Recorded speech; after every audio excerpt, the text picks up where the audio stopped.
Yeah, we're good to go. We can start.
Alrighty, great. Welcome back. I think our streaming is started again. Just want a quick check if the jury is here.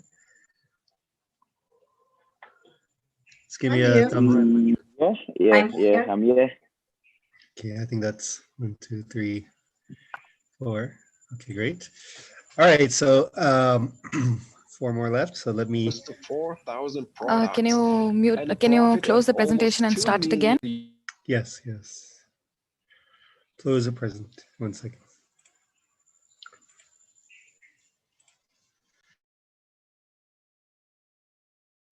One sec. I'm just getting it up.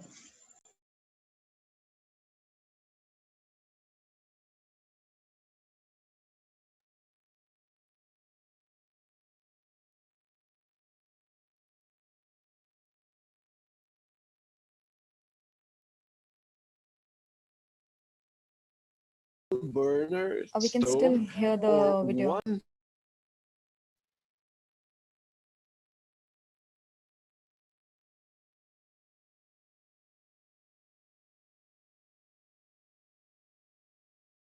Let me try that right now.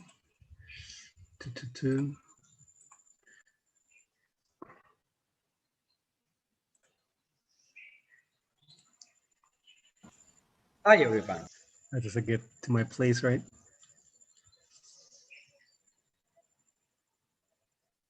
Hello. All right, here we go. Zach and I represent Marinov Kardashlar. The idea of our project is to provide a service for the recycling of manure from local farms. We get a source of energy and high quality fertilizer for the land. The deal we offer looks like this. Let's divide it in 2 stages. The first stage we provide is recycling service for the manure from local farms at a price of 10 euros per ton and sell the recycled liquid fertilizer by 50 euros per ton. The second stage in the process of recycling, we obtain biogas, which we will process into the electricity, which we will sell to an energy company. Our fertilizer market is primarily targeted at agricultural producers. The total market value is estimated at 13.5 million euros. The energy market is made up of Premier Energy, the only energy company on the territory of Moldova, which takes 8.4 million euros. Our service saves time on manure processing. Non-recycled manure requires 4 months to ferment for its use as fertilizer, while our product is recycled in reactor is ready for use after 21 days.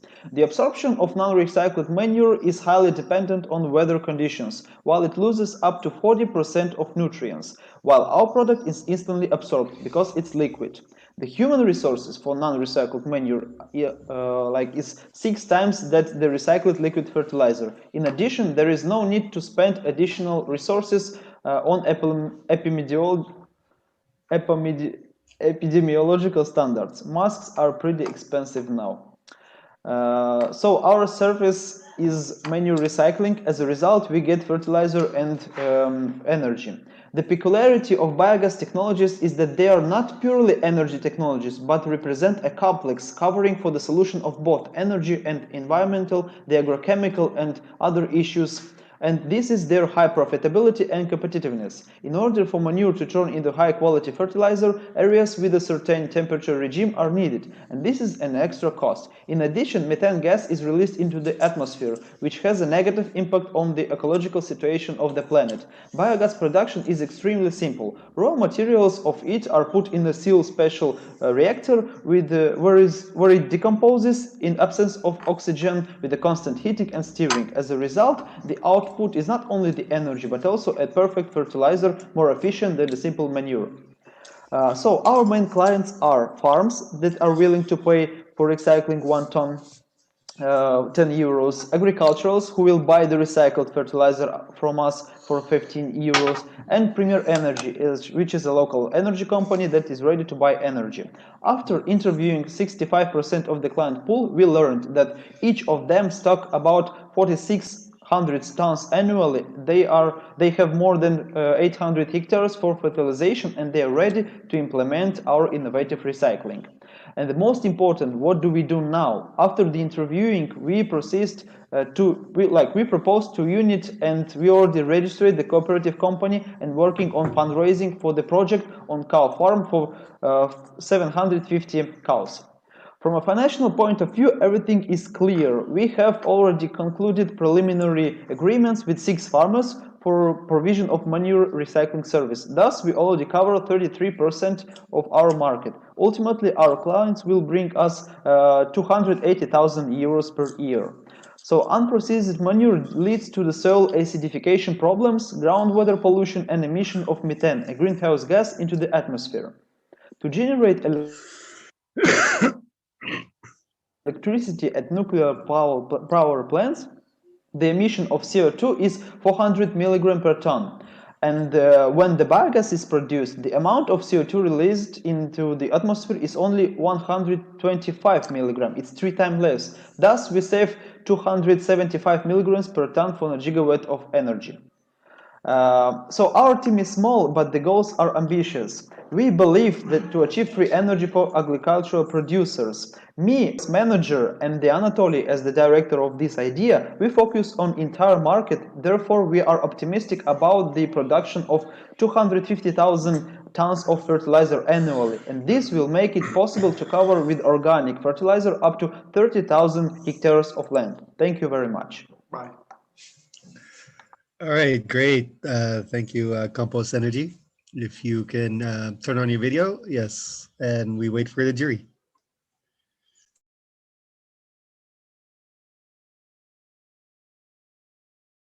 Shanti, yes. Thank you so much for the presentation. Very simple question, maybe you already thought about it. what differentiates you from the rest of the similar businesses that are there managing the compost and then like turning into the compost manure? What will be the value addition that you bring as an innovation component? Thank you. Do you hear us? Yeah, we can hear. Yes.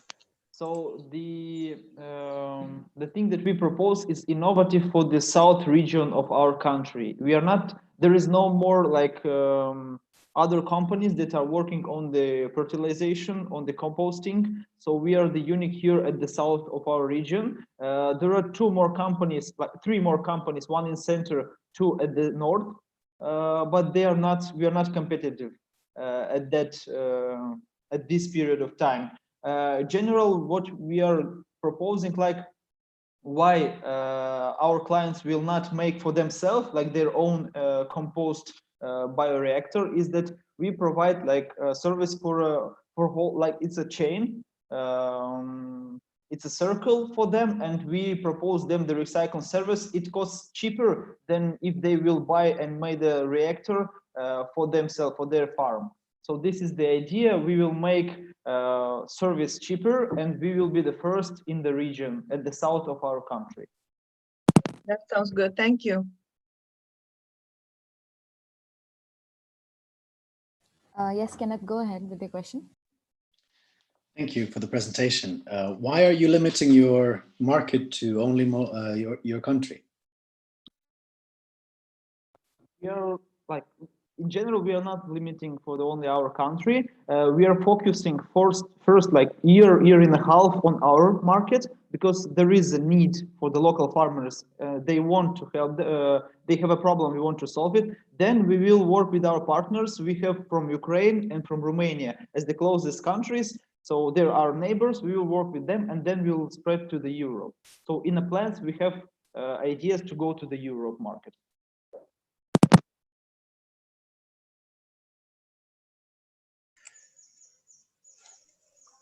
That answers your question, I guess. Abdul, you have a question? Please go ahead. All right. Thank you guys for your presentation. So my question is, do you have plans to leverage on technology, I mean, in what you're trying to do? Repeat the question. I said, do you plan on leveraging on technology in what you're planning to do? Like we are planning to create a big biogas factory somewhere in the center of the region, and in the circle we have a lot of farmers that want to like to get a fertilizer that will be useful for their lands. The idea is that we will propose them this service. We will transport their manure to our reactor. We will reduce it in 21 days. We will get them the liquid fertilizer, and this is like and they will use it for the farms, for the lands. They will make their crop. They will grow what they want to sell, like the product. Then they will provide more manure because they have farms, and they will give us more manure for the recycling. So this is like this is the main deal. I hope this was the question. Sorry. I mean, so basically your product is not entirely tailored to the farmer's need. I mean, it's just a general product sort of. You're not working towards tailoring it to the specific needs of the farmers, the nutrient they really need in the soil for their crop. Sorry, I have a bad connection. Could you please repeat one more time? I said, so basically your product, I mean, is not being tailored to the specific needs of the nutrients of the farmers, of what they really need for their crop. Maybe Abdul, I mean, just we are a minute over. Maybe we could just unfortunately skip this question. Leave it at that. Thank you. Sorry about that. Thank you, Compost Energy. Great. So let's give the jury a little bit of time to put their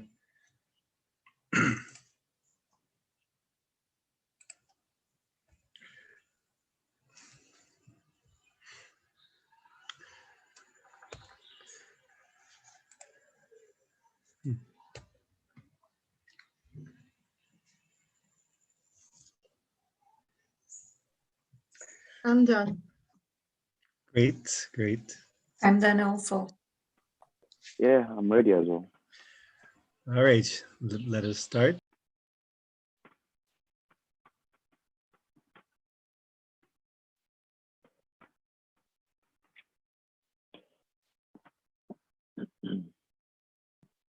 Did you know that the second largest contributor to climate change is food production? Let me tell you the worst. By 2050, we need to produce 70% more food from what we currently produce. If we keep on working on the same linear production of take, make, waste, our planet will not be able to handle this. My name is Andreas Kangari, and today I will present to you my EcoFiltro, a biofilter which valorizes fish wastewater into producing sustainable proteins. A biofilter which brings circular economy in food production. We are selling modular biofilters to land-based fish farmers for the price of 70,000 euros per unit. With this system, a land-based fish farmer will not only be able to clean the wastewater, but also recover the nutrients from the wastewater in producing food for human consumption and for the fish. Our beachhead market is in the Netherlands, and this is because the Dutch government has the ambition to go full circular by 2050. This means that the new regulations and policies that are coming ahead will be in our favor. We will then expand in Europe and globally in a market which is currently the fastest growing food production industry. Fish farmers in the Netherlands have two main problems: the high competition from cheap imported fish and the high cost associated with fish meal. With my EcoFiltro, fish farmers will be able to produce 3 times more protein from what they currently produce through the production of microalgae, which they can sell to the market at a price of 20 times more expensive than fish. They will also be able to produce mushrooms, which in combination with microalgae, they can use as a substitute to their fish meal and enable them to reduce their cost by 45%. Nature was our inspiration in designing this system. 3 living organisms work together, where the waste of the one becomes the food of the other. Wastewater from the fish tank is pumped into a bottom container which consisted of mycelium, which are the roots of the mushrooms. Mycelium breaks down contaminants and uses them as food for growth into mushrooms. The partly treated water is then pumped into a top container, which is a greenhouse consisted of reactors where microalgae consume the nutrients in the wastewater in combination with carbon dioxide and sunlight for growth. The treated water is then returned back to the fish tank. The system produces not even a single waste stream, and it has a modular design which makes it so easy to install in any existing fish farm. We carried out 22 interviews to stakeholders, and we asked 3 main questions. What's the largest operating cost? If they are willing to shift to sustainable proteins for their fish feed, and if they are willing to add microalgae in their supply chain. We find out that fish meal is the largest operating cost. 75% of them are positive to shift to sustainable proteins, and 55% of them are positive to add microalgae in their supply chain. We want to conquer 60% of the beachhead market, which will lead us to an annual profit of €500,000. The key drivers to this profit is the cost to make the product and the number of customers. And the real beauty is in our climate impact. In comparison to existing traditional protein producers, we are net negative in carbon dioxide emissions. And this is because microalgae consume high amount of carbon dioxide during growth. In terms of water footprint, we consume 2 times less water to produce the same amount of protein as conventional fish farms. And this is the dream team of Petra and Steph, with 15 years of experience in sustainable innovations, Adam, our automation guru, Yannick, our mechanical engineer, and myself, product innovator with experience in bio-based industries. We want to build the first pilot plant by 2023 and earn 10 million euros by 2030. We want and we will disrupt the way food is produced. We believe that my EcoFiltro is one step closer to our biggest dream, to make industrial activities nature positive. Thank you very much. All right, great. Thank you, Michael Filtro. If you could have your video ready, and the jury will please do proceed.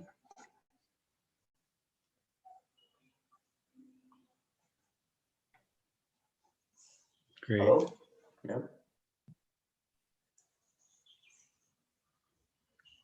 Yeah, I think Shanti. Yeah. Yes. Thank you so much. That is indeed very disruptive and in terms of like innovation and all of that. I just wanted to know what could be like, because you are planning to do it in 2023, to set up the first one, isn't it? And then I just wanted to know the challenges, top 2 or 3 challenges, like in bullets, and also wanted to know what could be the recurring costs of running the whole filter system, the system that you have. Thank you. Yeah. So yeah, 2023, the biggest challenge to make this sooner is actually to find the first launching partner. If, for example, Climate Launchpad help us to find this launching partner, we can do it even next year. Talking about technological challenges, the biggest challenge, which is the state of the art of our system, is the mycelium filtration. It's a technology that is not yet industrially commercialized, but this is how nature works. And if we study nature, and this is actually has been done for millions of years. So that's the biggest challenge, to make it into an industrial scale. I think you asked one more question. Yeah, the recurring cost. What will be the what will be the recurring cost, and how frequent will be the recurring cost? Yeah, so the cost for the fish farmer to operate this plant is around 50% of what he is buying the system. So let's say around 30,000 euros per year. And the cost will be associated with running the system of maintaining the temperatures, humidity, and sunlight. Thank you. Thank you very much.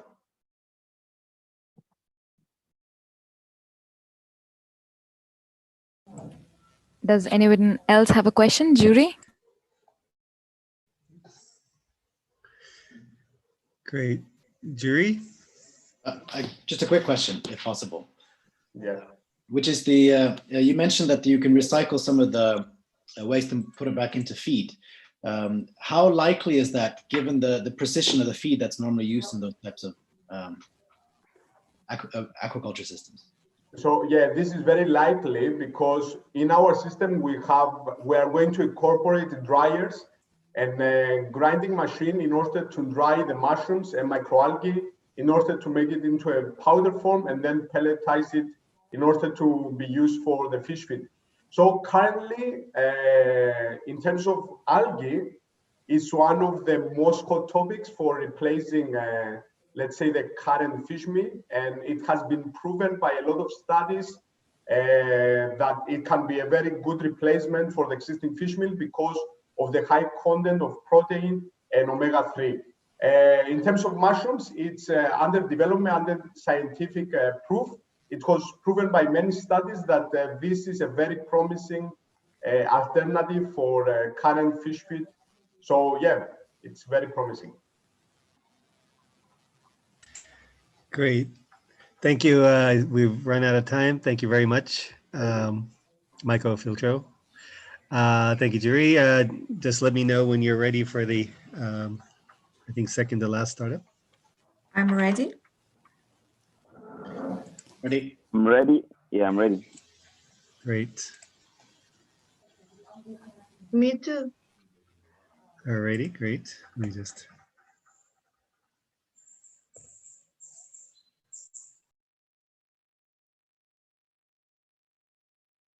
Hello, my name is Natalia and I'm a founder and CEO of Vive Air.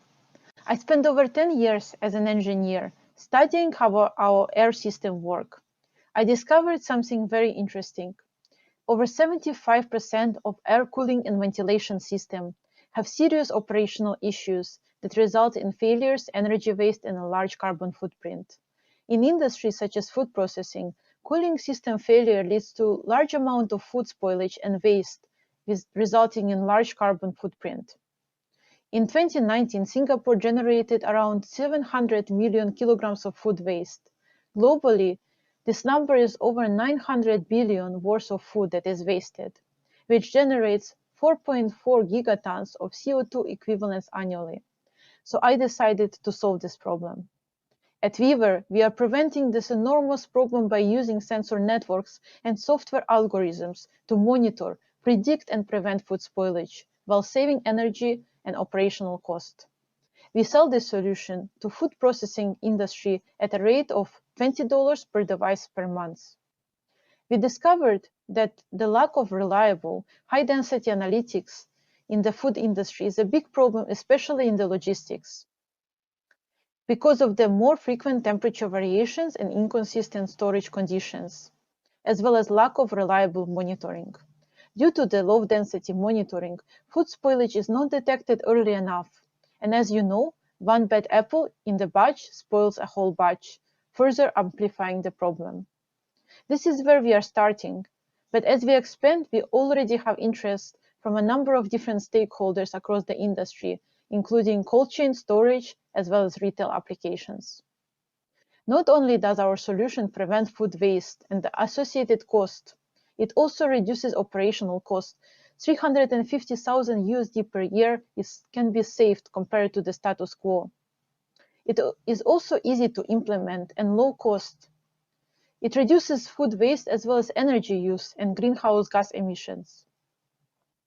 Weaver works by monitoring over 20 different environmental metrics in real time and in high-density networks using a single device that can be installed in any air cooling or ventilation system. It detects changes in conditions and gases associated with the food spoilage, and through patent-pending process, we discover anomalies and detect their sources, which allows us to implement intelligent controls leading to energy savings, operational cost savings, and more effective food preservation technologies, resulting in ROI in less than 2 years. To better understand our customers, we conducted 20 interviews with 3 key assumptions: that this change is desired, that the cost is acceptable, and that implementation is feasible. We learned that indeed the industry is looking for better solution, are willing to pay for it, and the distribution and implementation is straightforward. We have 3 paid pilots confirmed and other LOIs lined up. Based on the current interest, our conservative estimate is that we can reach 1,500 customers and make 1.2 million profit per year, with having a market share of 20%. The drivers for this model being that manufacturing and installation cost, the price of the product, and the market share, which we already thought about through our partnerships with manufacturing companies and distribution partners. We are reducing CO2 emissions for our beachhead market by 90%, and furthermore, we are also mitigating methane and carbon emissions from the dump sites. Our solution also reduces the energy waste associated with the facility management and reduces the need to produce, buy, and transport more food, which further reduces the carbon emissions.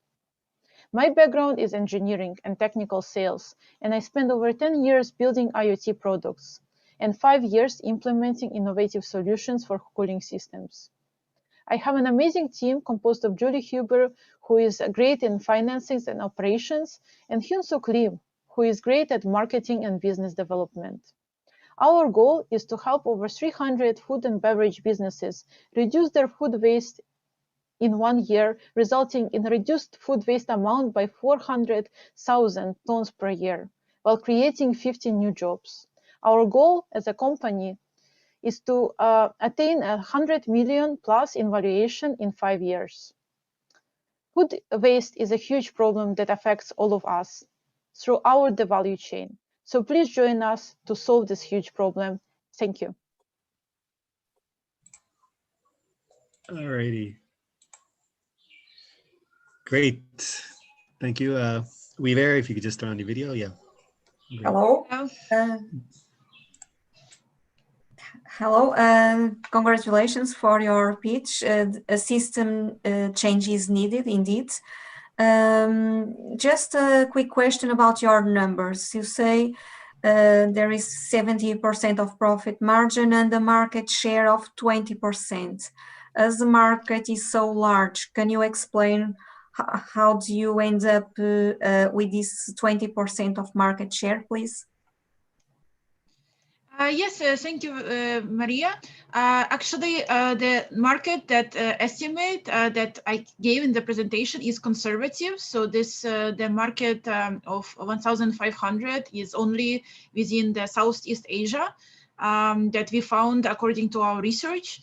And so the 20% market share is something that is indicated by what we can attain, and based on the responses that we were getting from both the direct customers who are the food distribution, retail, and storage, but also from the partners who are helping us to get more customers faster.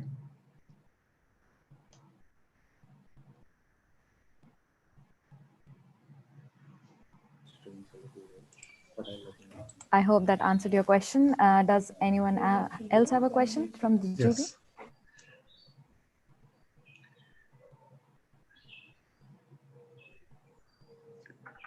Okay.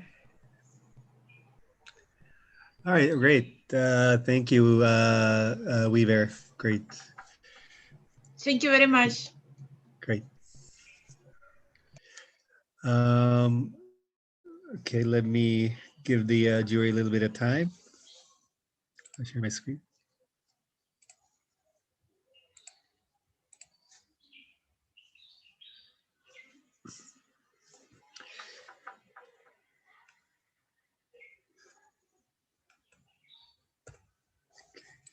Jury, do let me know. Ready. Great. This is the startup number 9 and the last. Yeah. I'm ready. Okay, great. I'm ready.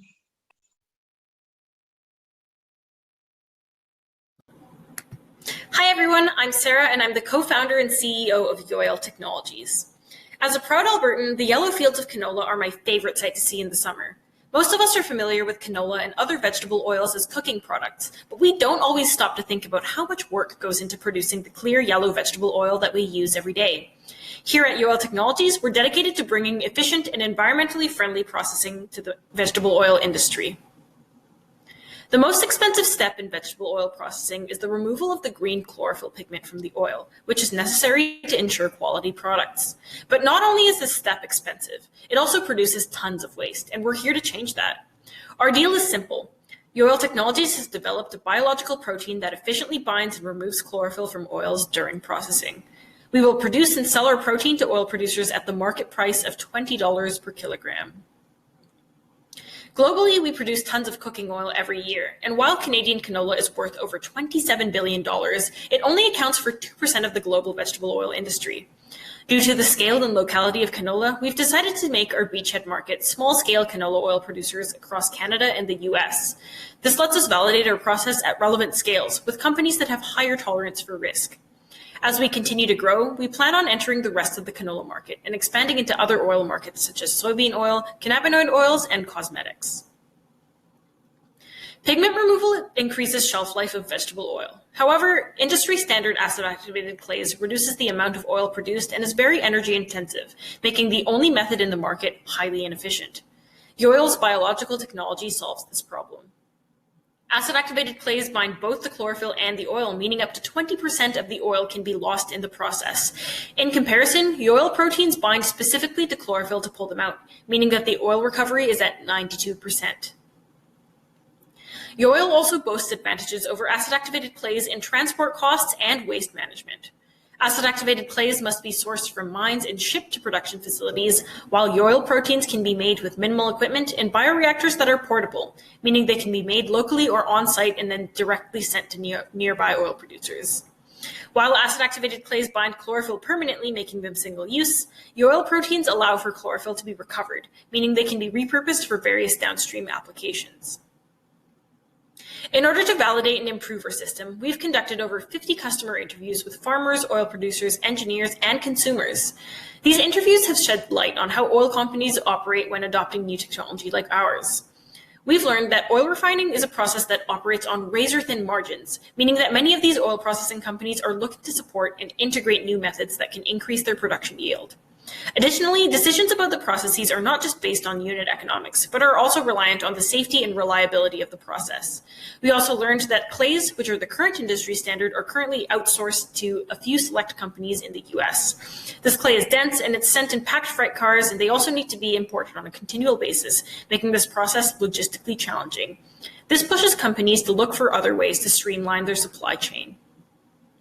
In general, the canola market is difficult to enter because there aren't very many players in this market, which is why our first key driver is market share. Every client is extremely important in our market entry. Our second driver is contract volume. Chlorophyll removal is a continuous process at oil processing facilities, so our goal is to restock their supplies through monthly contracts. And this leads to our third driver, which is production cost. The higher the protein demand, the lower the unit production cost. Our production process is extremely scalable, so the volume is the name of the game. With the impending climate crisis, of course, it's very important to us that our system not only alleviates processing stresses, but actually reduces the impact on the environment. Because the oil system can operate at ambient temperature and requires minimum transport, there is a reduction in greenhouse gas emissions by over 90%. In addition, our proteins are recyclable and don't require the extensive mining like acid-activated clays do, meaning the detrimental effects of land usage and acid clay waste that reduces soil quality are completely eliminated. But we of course know that one of the key factors for startup success is a strong founding team, and we do have just that. Our experienced team of Yoil co-founders covers all bases for tech development, from modeling and design processing to the optimization of proteins and their interactions with plants. Our dream is to introduce environmentally friendly and effective alternatives to chlorophyll removal from oils. By 2022, we plan on displacing 2,400 kilograms of acid clay waste per year and 700 tons of carbon dioxide per year, making the yellow canola industry just a little bit greener, both for the environment and for canola growing economies. After all, Yoil was designed to take green oil and make it gold. Thank you.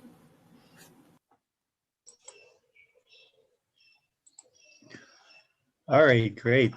Thank you. Yoel, if you could just turn on your video and wait for the jury's questions.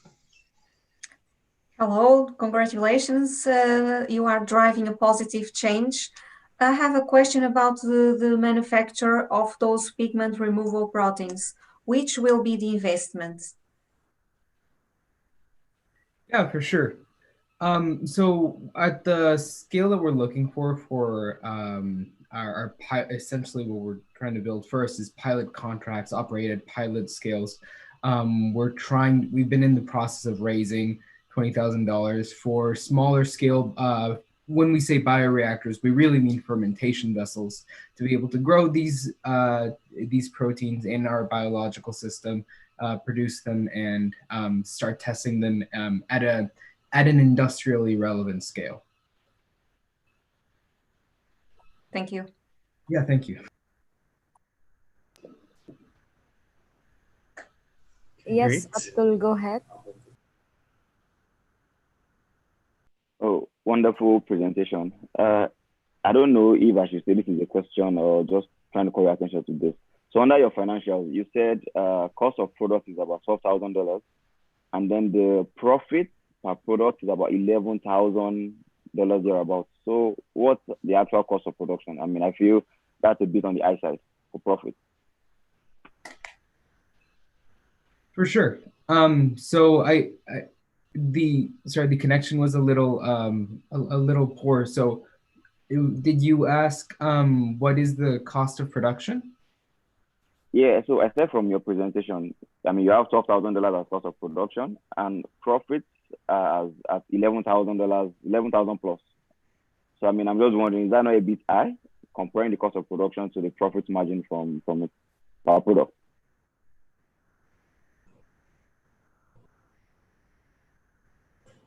Cost of production and the actual price that which we're selling is about 50%. That's assuming that we're already at this pilot scale with equipment integrated. And that scale up, that 50% markup is essentially built off of the protein yield that we're able to get out of our pilot scale reactors. All right. Yes, Shanti, go ahead. I think you had a question. Yes, very quickly. Just wanted to know at which stage is this business idea? Is this only in the like idea stage, or you have done some lab tests to like vouch for the claims that you have made in the slide 3 or 4? Like about the goodness of this technology. Thank you. Right. So we're about a year into the research process for this technology. So we've actually had results that show that our process works as planned in the laboratory scale. We haven't been able to validate it in the industry scale yet, but that's something that we have planned for the upcoming year to test our equipment in a pilot plant to make sure that it does really operate at the valid necessary scale. Thank you. Okay, great. I think that's great. I think that's all the questions. Thank you, Yoel. Thank you. Great. Thanks. That was the ninth and final startup. So great. I think just a couple of points. This is quite amazing to see all 9 startups pitch. These are all winners from their national finals and regional finals, and there's a space for everyone, of course, to win as a business as well. For all of you, we're going to take some time, ask you to leave the room in a bit, but do make sure to check out the events that are happening tomorrow. There's quite a few interesting startup sessions and a keynote event as well. We will announce the winners tomorrow, not today, and the grand finals, of course, are on the third day. Is that Friday? I think. Great. So thank you again. I want to thank the jury. Although your job is not done yet, you have the hard bit still left to do. That's Kenneth, Maria, Shanti, and Abdul. And you may have heard Aditi a few times as well, making sure that this room does flow smoothly. So I'd like to thank her as well. And there is a whole big team behind all of this, the Climate Launchpad team. From I can't go through all of them because I'm afraid of missing their names, but this has been pretty smooth. I'm looking forward to seeing everyone show up in the next couple of days and supporting whoever wins in this competition. So thank you all, and if I could just ask everyone then to leave the room except for the jury, that'd be great. Yeah, unless the jury wanted to add a few words, that'd be, you're welcome to. Just that I feel like it's always strange to give these presentations online without being able to give a proper round of applause. So thank you very much for all the really great presentations you've shared. It was a real pleasure. Yeah. That is absolutely true. We have this button that on Zoom, the hand clap. It just doesn't feel the same, but it is something that we should applaud everyone who did pitch. Great. Sorry for interrupting again, but I think the participants have to leave the meeting now. Yeah. So if you guys could skedaddle. Great.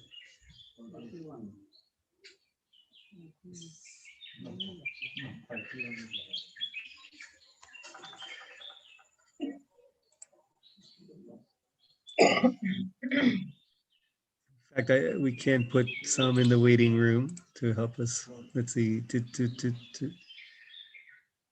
Seems to be all 6 of us, right?